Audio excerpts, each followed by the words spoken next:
Today in my SolidWorks video, I'm going to show how you can create reference geometry when you need to use multiple sketches to be able to form the shape that you're trying to produce. First of all, I'll start by drawing a simple sketch. I'll do this on the top plane.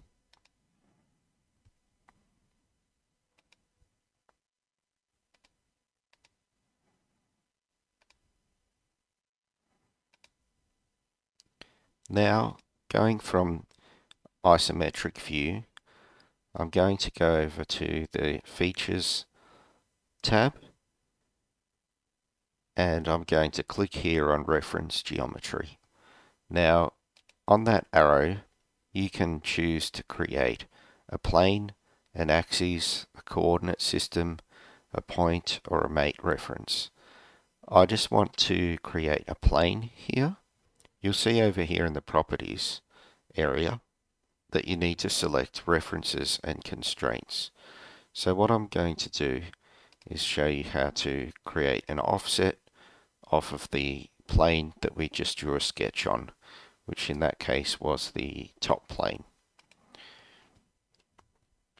Once you select that top plane as your first reference, you can now give that reference geometry a distance or offset from the plane.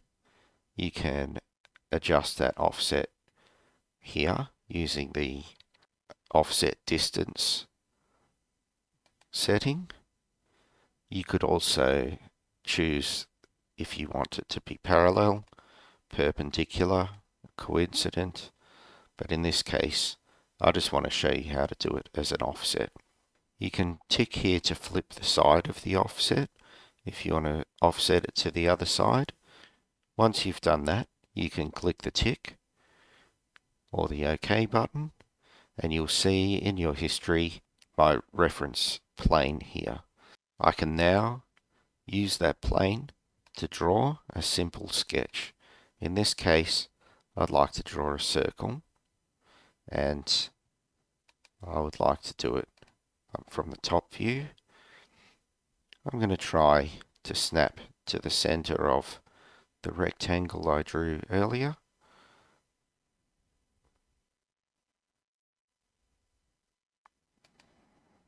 Now I'm sketching a circle, and you'll see what I'm going to do with this in my next video. So if you're interested in finding out where this is going, take a look at my next video where I'll be showing how you can use two sketches to form a shape. I hope you enjoyed this video. Thanks for watching, and as usual, I'll see you in the next video.